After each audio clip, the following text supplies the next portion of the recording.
different ways. It's Lucy Harris from the group Leavers of London and Madalena Kay, otherwise known as EU Supergirl. Welcome to both of you. Lucy, how will you be celebrating? Oh, gosh, a flyover? Something like that? That would be great. No, my group will be having a massive party, but we're debating whether it should be this time next year or the 23rd of June.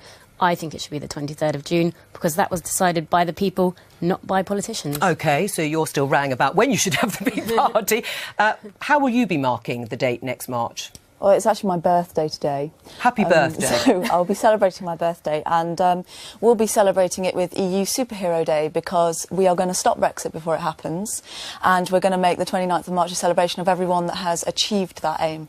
How are you going to stop it between now and then? We are going to demand a vote on the final deal and we are going to get the public to support our campaign to stop Brexit and actually save Britain from this travesty that's going to just damage our economy and our society for decades to come. Right, that's going to rather dampen your celebrations. Obviously, if that happens, you won't be celebrating at all. Well, it's not happening, so my party's still on. Everyone's invited, including Madeleine. She's definitely invited to come along. Oh, God, I thought you were inviting Nigel then. Who knows? I like a party. Don't worry about that. No, well, we throw the best parties, us Leavers. So, yeah, it's going to be a great turnout, and I think it's something to look forward to. I mean, we're going into the big world now as the UK, and we've got so much to look forward to. New trade deals, new friendships. It's an amazing opportunity, if anything. Apart from maybe a drink, how will you be celebrating? Well, I'm absolutely with the 23rd of June idea. I think it should be, once Brexit's happened, that should be a national holiday. Wouldn't that be a wonderful thing? We can celebrate the fact we've become a normal country again. Because normal countries make their own laws and determine their own future. Right, I see. Let's see how our guests might be celebrating or marking the day. Andrea Leadsom, your colleague, Leader of the House, says, tweeted, 1 year to go and I still wake up punching the air each morning, #Brexit. Do you do that? Let me think. Well, not for too long. No, you don't. I don't.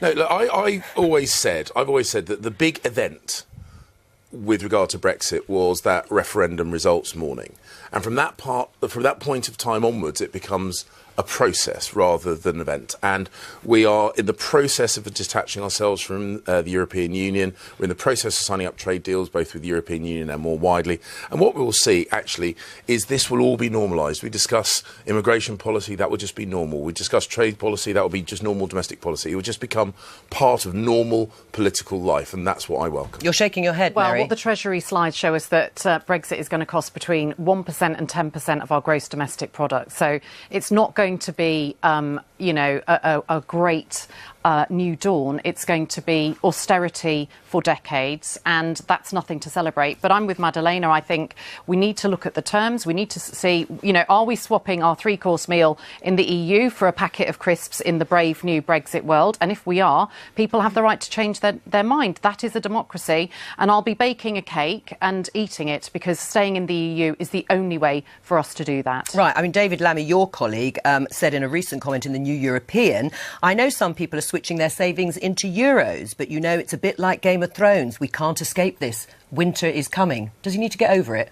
I think it's a free country. People are allowed to express their opinions. For every 17 people that voted for Brexit, 16 people voted against it. There are many Leavers who now regret their votes. They know it's complicated, costly and taking longer than they thought. And they see the consequences played out in their jobs, in their shopping bills and in investment in the companies they work for. And they're worried. Right. Madalena, you'll still have your birthday, even if you don't have anything else to celebrate next year.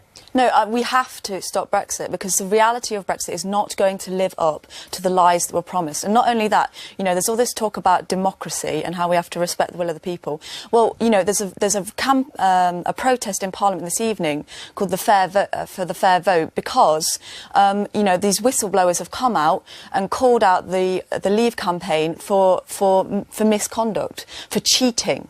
Illegal. On that, actually, Nigel, is it important to abide by election rules? I mean, do the allegations about vote leave, breaching spending rules, warrant a full investigation in the interest of democracy? This all started with accusations about Cambridge Analytica harvesting data online. And they harvested in America mostly 50 million people's But on that pieces issue of data. about breaching rules and democracy. So Have Cambridge Analytica broken the law? No, and there's been a lot of hysteria about this. By the way, if you sign up for the Guardian app... You know that. If you sign up for the Guardian app, you also sign up for your detail and your friends to be shared. So I think that's for the police to decide, Nigel, not you. And Obama harvested 200 million But Nigel, just on my Totally question, you said different. it's important to abide by election rules. Yes, Does it warrant an investigation? I agree. Why David Cameron was allowed to spend £9 million of our money putting a leaflet through every Fine. door, I And will on the never vote leave know. side, should there be an The investigation? donation was perfectly legal. All right. Is there a technical infringement on whether instructions were given? I don't know. Can you promise us not to go skinny dipping this time? No, I can't promise that. And can I you may promise well. not to throw any more dead fish into the Thames? Can you promise that once we get out of the common fisheries policy, we can put an ecologically sound system in place and be better for the environment as well as for our democracy? Why didn't you say that when you should have turned up for the committee meetings? Because it had no power. And that's the point. And the point is, and you can have your slogans about liberty, the point is, it is a fundamentally undemocratic union where the big bureaucrats are in charge, and that's what we voted against. We have a seat All right. at the table. We'll be sitting outside the door. And on this note, doesn't sound like much of a party, does it, at the moment with these two? Well, I don't know. There's always some brawl at a party. You're going to invite us. It's going to be a raving party as far as I'm concerned. No, but, I mean, there has been 2 tribunals already, investigations into the... vote leave stuff, and it's already been thrown out. So, Well, on that, into the and before this allegations ends that up as a broke brawl, God forbid, I bid you good well. Joining us now is Counselor to the President, Kellyanne Conway. It's good to have you this morning. Important day to have you. Is it true that the President watched last night, and what did he think? Well, the President thinks that Jim Comey is engaging in revisionist history. If he objected to anything that he had witnessed when he was in his very limited, very few meetings with President Trump in a 6-week period. FBI Director James Comey says he does not believe President Trump is fit to lead. The president responding on Twitter saying, quote, Comey drafted the crooked Hillary exoneration long before he talked to her, lied in Congress to Senator G, then based his decisions on her poll numbers. Disgruntled, he, McCabe, and the others committed many crimes. Joining us now is Counselor to the President, Kellyanne Conway. It's good to have you this morning. Important day to have you. Is it true that the President watched last night, and what did he think? Well, the President thinks that Jim Comey is engaging in revisionist history. If he objected to anything that he had witnessed when he was in his very limited, very few meetings with President Trump in a 6-week period, he should have said so. Why not run out of the Oval Office and say, hey, Attorney General, Vice President, come back? Why not swing the door open? Why not ask who else is coming to dinner if, in fact, you don't want to have dinner alone with the President? There's a simple answer for that, and it was on full display for the world to see last night. So Jim Comey loves to be in the center of power. He loves to divert the spotlight to himself and be in the center of power. So the President is correcting the record because there were 2 people involved in these conversations. And he's right, Chris. You can't say that McCabe is a credible person when we just we just learned in the IG's report from Friday that he lied 4 times, 3 times under oath. They were running an FBI of honorable men and women in the rank and file, but at the tippy top, people were in charge of the Clinton investigation. They were Clinton people, Strzok and Page sexting each other about how much they didn't like our now president, Peter Orr and his wife, McCabe himself. This was a hot mess. And Jim Comey was too busy running out to the cameras on July 5th, on October 28th, and you agreed with it. You were tweeting pretty heavily last fall after October 28th that Jim Comey has made himself more politically relevant than any FBI director has ever done, that he has created controversy, quote, with apparently no good cause. So I saw a man last night very shaky and unsure to answer questions, not even under oath. But we know when Comey was under oath that he had a very difficult time telling the truth. The FBI had to clean up the big mess, the big lie about how many confidential emails were on the Huma Abedin, Well, it wasn't a lie. Anthony Weiner. He was wrong. Come on, the president he was wrong has by that in his hundreds of tweet thousands. also. He corrected it, and he was wrong. Comey math and it was is really less. fascinating. Well, I just think it's interesting that you and the president call that a lie, which, one, it obviously isn't, but also that it benefited Hillary Clinton, that fix. So the president's upset that Jim Comey had to change testimony in a way that helped Hillary Clinton? No, is that what it is? the president, we are pointing out, and I have on your network and other places over the course of a year, pointing out that when he testified, the FBI immediately had to correct the record. That it wasn't hundreds of thousands, it was a handful. Right, because it wasn't that big a deal, which is why when you guys made such a big deal about it during the campaign, saying, oh, these new emails will change everything, and they amounted to nothing. That's why the Democrats are mad at Comey. No, the Democrats are mad at Comey for lots of reasons. I mean, they blame him for her loss. I saw Jim Comey last night, and I said, this guy swung an election? I don't think so. I mean, it definitely took away from that. He struggled to even answer basic questions. He also admitted that he, as FBI director, injected partisan politics and his belief that that person who lost the election, who should have won, Chris, that he believed that she would win, and he was operating under that premise. He also had people in his own household who wanted her to win. Right. And then he tells George Stephanopoulos... But he wound up hurting her. He didn't vote. But he Badly. didn't vote. No, he didn't. She hurt What? herself. She was never... Christopher, she was never at 50% in any of the polls in those swing certainly states. higher I than said Trump it to was, you, but that's to not Anderson the point. Cooper. Comey wound up disclosing the existence of the... I'm interrupting. Don't just throw out these sound bites and to go viral without letting me finish the sentence. You're the one who goes viral. What I'm saying is when Comey came forward and said that they were looking into the email investigation, it was undoubtedly damaging to Hillary Clinton. Show me the swing states where she was over 50% on October 20th. Excuse me. Before Comey came out, show me the swing states. Show me in Wisconsin and Michigan and Pennsylvania, Ohio, Iowa, North Carolina, Florida, Nevada, New Hampshire. Show me the swing states where she was above 50%. Those states that President Obama carried twice in the case of North Carolina. Well, she did not do as well as Obama did, clearly. But not being over 50% is a false measure. It's about whether or not it hurt her.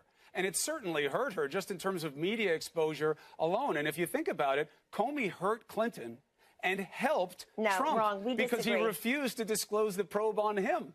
So he was quiet about Trump and loud about Clinton. Who's trying to relitigate the 2016 election now, I'm not. Christopher? I'm not going to stand in the White House briefing room talking talking about the 2016 election. Here's what I'm going to talk about.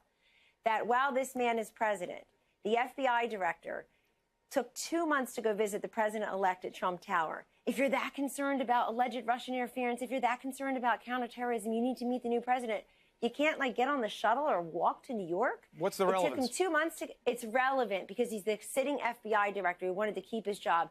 Go and brief the president-elect. Before that, took him 2 months. But he did brief him. It took him, and usually you come when called. 2 months. Come on. You come when called. And then it took a year. It took a year for him to say that he's clearing his conscience. If you have vital information in the national interest, then you come forward before your book and your media tour start. And you know that this man, he had no political instincts whatsoever. He was wrong about the election, as were many people. But then last night he tells George Stephanopoulos, I didn't vote because the FBI director should be independent. You can't cast a private ballot in the mail or in a ballot box. That's so ridiculous. He didn't vote because he thought Hillary Clinton was going to win and didn't need his help. Yes, it does matter because last night at the end he gave a free political commercial. Look, what he did to Hillary Clinton was by no one's measure helpful to her. Had he done the same thing to Donald Trump, she was on her way to losing already. Nuts. She had no message. She had no message. Her running mate, Tim Kaine, would show up at a rally and there'd be a handful of people. It looked like a second small wedding where I come from. There'd be like a couple hundred people. But that's besides the point. She was on her way to losing. She ignored Wisconsin and Michigan. She went to Georgia and Texas. I think those are fair points, but they are beside the point of Comey's influence. Let me play something else for you that he said last night. I want your take on it. Go ahead. Okay.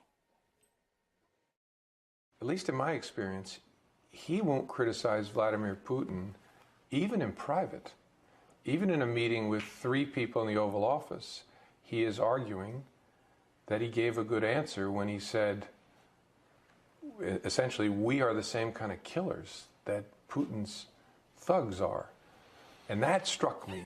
So this is from a different interview with USA Today. What he's talking about. Jim Comey is making the point that the President of the United States, Donald Trump, has a built-in resistance to saying anything negative about Vladimir Putin, even if that winds up meaning that he will put the United States on even footing with Russia when it comes to being killers. I'm not even going to let you finish that. It's so ridiculous. I know you guys have these screaming graphics that cost you tons of money about Russian collusion, Russia. Well, that's Comey saying. And that's turned out to be nonsense. Excuse me, Comey is basing that on a meeting one small meeting he had last February. This man has been in the presence of the President of the United States less than 5 times, a handful of times. He's basing he had 3, it sounds like he had 3 or 4 engagements with the President, 2 alone, very briefly, in the span of 6 weeks. And we have a book over about 15 months later that's supposed to be compelling about what this president thinks about Russia and Putin. You know what he thinks about Putin, and here's why. He expelled 60 Russian diplomats last month. On April 5th, we put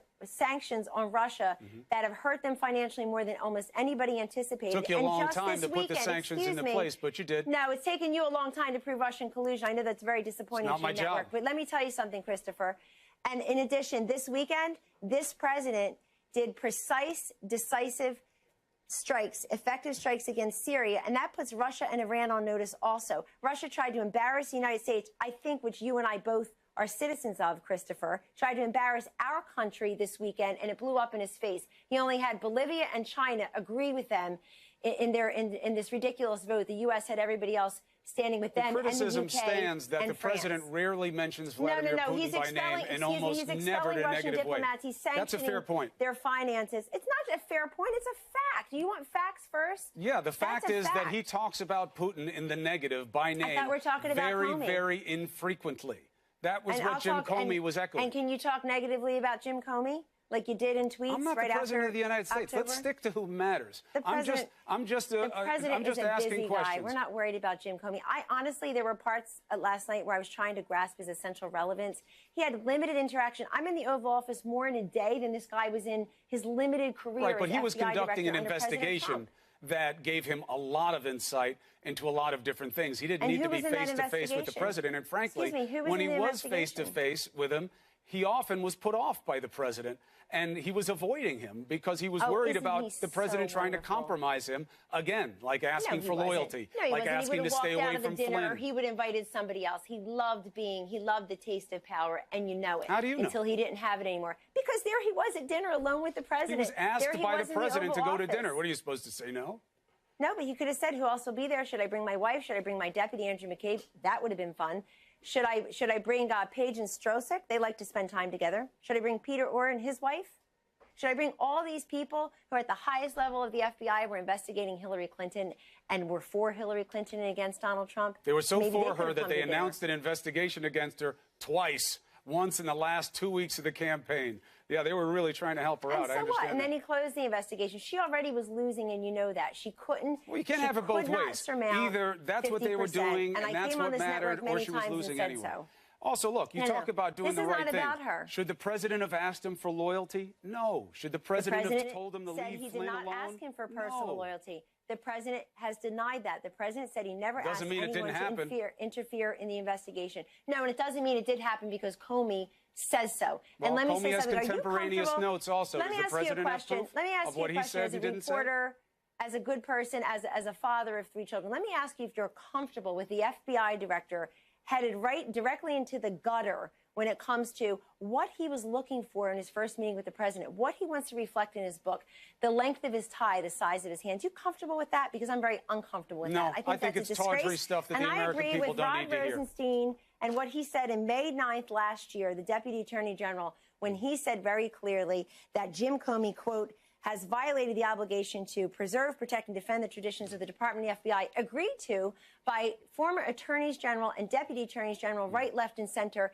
And he recommended the removal of Jim Comey because he said he broke every FBI and DOJ protocol when it came to how to respond. Why didn't George Stephanopoulos ask the right question? Comey, why didn't you just say we declined to prosecute Hillary Clinton? You had to go out there. You had to the pipe and tortured language that made it really deceptive in terms of whether they should have prosecuted or not. He should have done that. But he's very skilled at one thing. Jim Comey's very skilled at diverting the spotlight onto himself. And it's unfortunate that people think he's got a big story to tell. He had very limited interaction with the president. He admitted but he was doing the investigation. It's not about his face-to-faces. It's about what he knew about the investigation. But hold on, you're raising a great point here. Rosenstein, very important to the president, handpicked, wrote this letter, fundamental in kind of building the case against Comey. Can you assure the American people that Rod Rosenstein and the special counsel are safe, that the president will not move on them until the work is completed? So the president and his team have complied with everything that they've been asked to do with respect to this investigation. Hold on. It's over 20 individuals and tens of thousands of pages of documents, and you know it. I don't know it, but I'll take your word for it. Well, you do. Well, that's been said publicly. You should take our word for it. When I think of Rod Rosenstein, I think of several things. I work with him very closely on a couple of matters here. But I think that he was the man last May 9th who wrote this scathing indictment of Jim Comey and his performance. Rosenstein, he did. Everybody should read it because you guys covered it for a second. Your colleague rolled his eyes at me. No, it's an incredibly important document. Go put it up on CNN.com. You guys have a big digital platform. Do America a favor and remind them that the Deputy Attorney General, that you want to stay in this job, he's a man of great integrity and everything.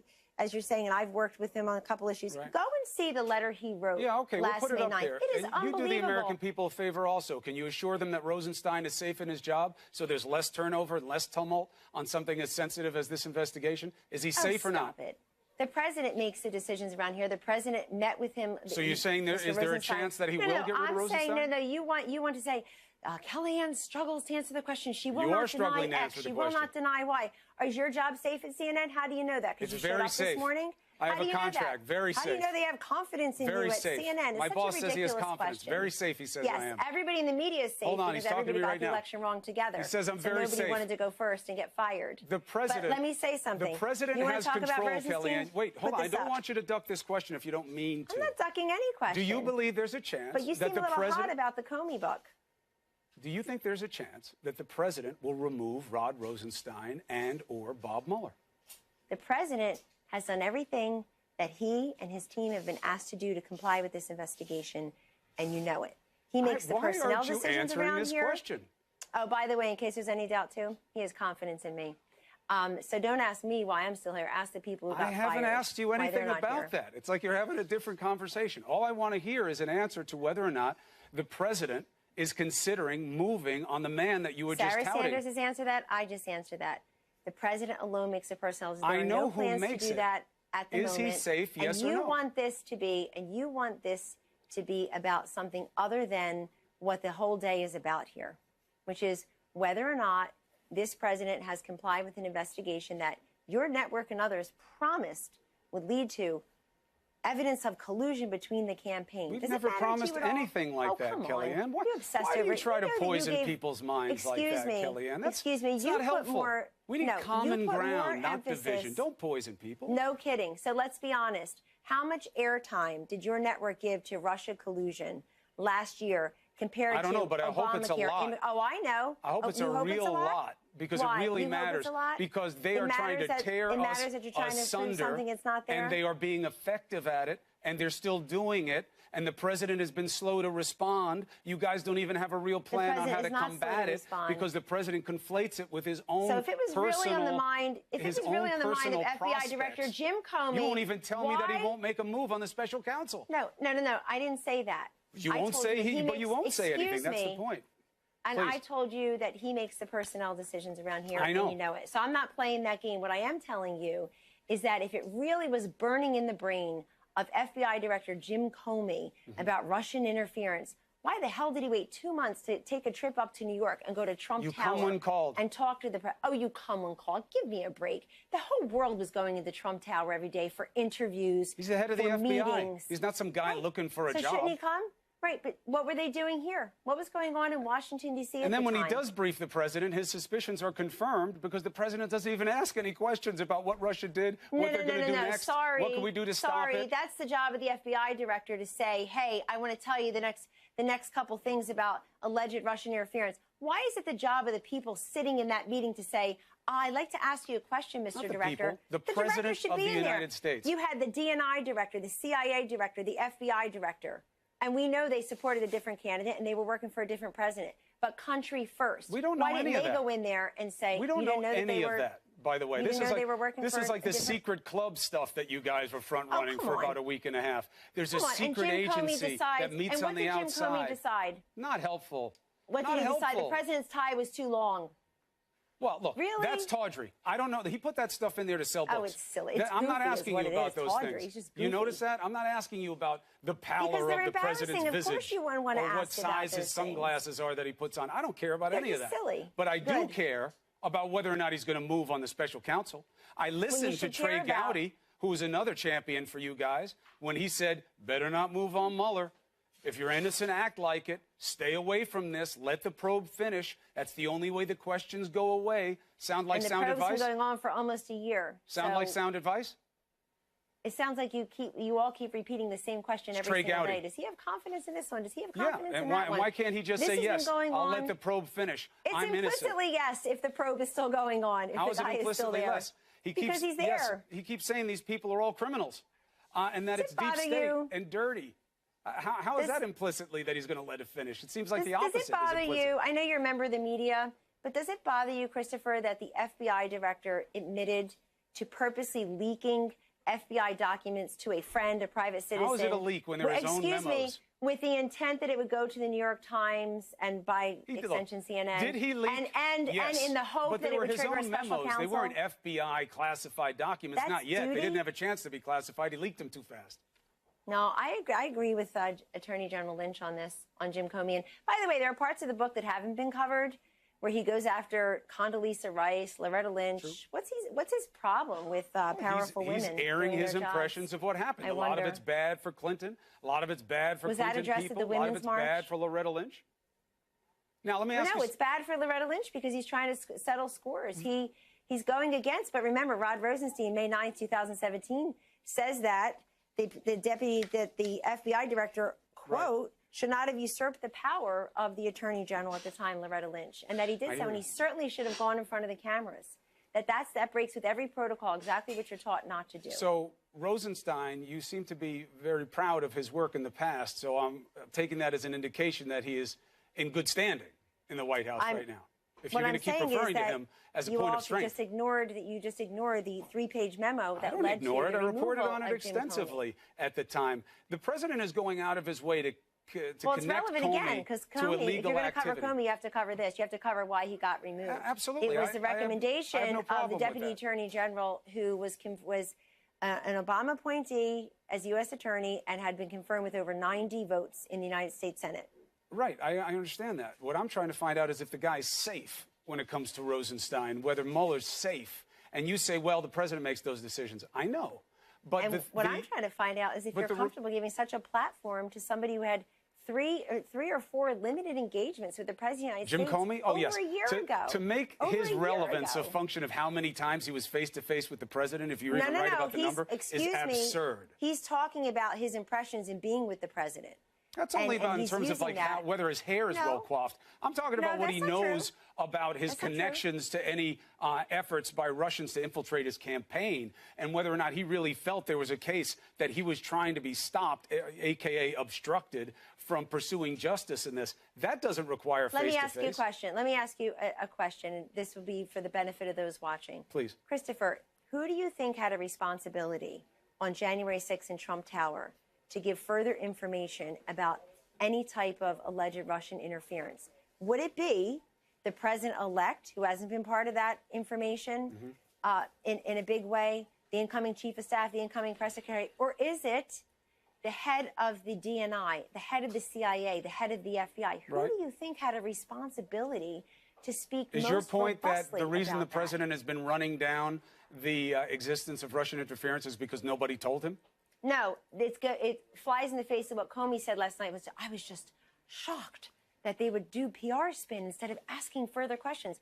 Why didn't he just give the information? Why is he waiting for them to ask questions? No. He was there on January 6th. Why not just give the information? He did give a briefing. He gave him a briefing. He said that the president talked the whole time and asked no questions, that it wasn't a conversation. He wasn't curious about what they did or what would happen next. He only wanted to know about how to spin it to keep his election victory intact. That's his recollection. That's just not true. And let me just say something. How do you know it's not true? Speaking of spin, this guy went from being a public servant to a public relations spin artist. He went from being an investigator to an instigator. Why did he not tell President-elect Trump when he did the hangback with him about the unverified salacious dossier? Why wouldn't you tell him that it was funded to the tune of millions by your political opponents? Republicans and Democrats? How is that relevant in terms of what his agenda was? Don't go there. That's what he says. He says it wasn't relevant. And the Clinton campaign spent millions of dollars. There's no question that they did. There's no question that that's the reporting that's out there. She actually thought people were there for her in Philly and not at a Beyonce Jay-Z concert. That's amazing. Hold on a second.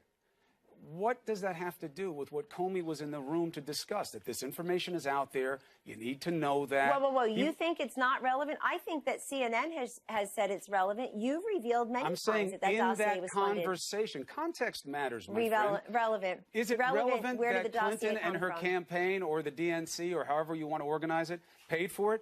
Yes. Relevant. And Stephanopoulos made that point last night. He's right. Was it relevant to the conversation with Jim Comey in the room in that moment with the president? Yes. Comey says no, because he was just letting him know the information's out there. It might leak. No, Comey's the exact quote was, I don't know how to answer that. I didn't know the answer to that question. It wasn't relevant to my goals. What exactly were his goals? Well, that's his answer. I mean, I'm not Jim Comey. What exactly were his goals? He was, look, the president hardly knows him. They had very limited contact. He's trying to avenge his firing and termination, which was recommended by the Deputy Attorney General, his boss. The president keeps connecting him to illegality, through a book. Saying he should be prosecuted. Has the president asked the DOJ to look at Jim Comey and investigate whether there's any criminality there? I'm not aware of that. But I think that America sees somebody, and they're struggling to realize why this is so relevant to them, why they're about to see Jim Comey nonstop for the next month or two, everywhere they turn. I can't blame them for wondering how this is relevant, since he was, in the span of 6 weeks with the president in a very limited fashion, is a confirmed and admitted leaker and struggled to answer questions truthfully under oath. And the FBI had a quick clean up his testimony right after giving it. Right, but he was wrong by hundreds of thousands. The president says Comey drafted the crooked Hillary exoneration long before he talked to her. It wasn't long, but it was before. And investigators and prosecutors make decisions about cases all the time before talking to the principal. In fact, the president's lawyers right now are asking for Mueller to wrap up his investigation before speaking to the president. So which way do you want to have it? You then say he's a liar because of what he said to Grassley. He corrected testimony, and he corrected it in a way that was favorable to Clinton. How are they different? Your lawyers for the president are saying, end this, don't talk to him. How's that any different? No, you're conflating two very different things. How so? First of all, you're talking about somebody who wrote a book and went on TV. None of that is under oath. None of that is that is one man's account. No, I'm saying the president. The president says the president says that Comey drafted the crooked Hillary exoneration long before he talked to her, as if that's something that's done wrong. And that's exactly what his lawyers are asking for right now from Bob Mueller. End this before you talk to the president. July 5th of last year, all Jim Comey had to do was keep his mouth shut. He's incapable of it, as we see. He's incapable of it. All he had to do was put out a line, we declined to prosecute. True. That's more the FBI and DOJ protocol. Ask anybody who worked with him, works there now, worked before. Lots of people would tell you that he, as Howard Dean actually said, Jim Comey has disgraced the FBI forevermore, and now he's on the side of Putin. There's a lot of critics. That was Howard Dean. A lot of critics. Oh, yeah. The president could do the same thing right now. He's going down to Florida to push his tax cuts. He could do that, and he could ignore all of this. But he could do what? He could just ignore all the Jim Comey stuff. No. Comey can just say what he wants, unresponded to, and there were two people. No, that's why you're here. That's why Sarah Sanders exists. Absolutely. The president of the United States could be above it. He's tweeted almost a dozen times about this. In the midst of a military campaign in Syria. He doesn't have to give it this kind of attention. Wait a second. So you can't have it three different ways. I'm constantly on your network. I'm one of the few willing to go on. You're welcome. But Christopher, I come on and I tell you every single time that you want to talk about everything except the issues. So you can't have it both ways. You and I have hardly even talked about Syria, if at all. We've hardly even talked about... Well, this is the preponderance of news of the day. Let's be honest. Okay, I'm happy to talk about that. I'm happy to talk about a lot of aspects. But if Comey's going to be the news of the day, as you just said, if he's going to be the preponderance in the news of the day, then we have every right, beginning with the President of the United States, to respond. Why should it just go... You have every right to respond. Who responds and how responds, I think, is legitimate. One more question. I'm getting told I have to wrap, and I think I probably owe John Berman a couple of meals for going this far into his show. But let me ask you something. This idea that inside the White House there is more concern about the Cohen investigation than the Mueller investigation, does that square with your understanding? No, I see the chyrons out there. I see that the chyrons, I guess, are what gets the ratings and the revenues by and large. That there is just no evidence of that whatsoever. The president has made his views on both of those, on the raid and the investigations, very clear. You saw him say it publicly last week in the cabinet room, and he has stood by that the entire week. But we're very busy here working on the issues, though, that this president was elected to do, cutting people's taxes and talking about that on tax day. This is the last tax day that people will have to live under the yoke of the tax increases that they had over many different years, especially after the last president. It will be simplified. They'll be paying less. The corporate tax rate is way down. Look at the 5 million plus Americans, Christopher, who are getting bonuses, raises, or both. We haven't even begun to talk about the trillions of dollars in repatriated wealth coming from overseas. We haven't even scratched the surface of all the capital investment. We need to talk about it because you need to offset that big fat deficit that we have now because of the tax cuts and all the other spending. Oh, give me a break. What was the deficit when Donald Trump got here? Give me a break. That just exploded. That was double. This is an over the last 8 years, and you unprecedented know it. amount of additions to the deficit, and you know that. You know it's a problem within your party. I'm sorry, do you disagree with the $4 million for school safety, $4 billion for school safety, the $6 billion for opioids? Things. It's about the just the $700 billion overall for our fiscal military. We think it's a landscape. good idea to fund the military. The military Look, all I'm needed saying is your party more was always revenue. about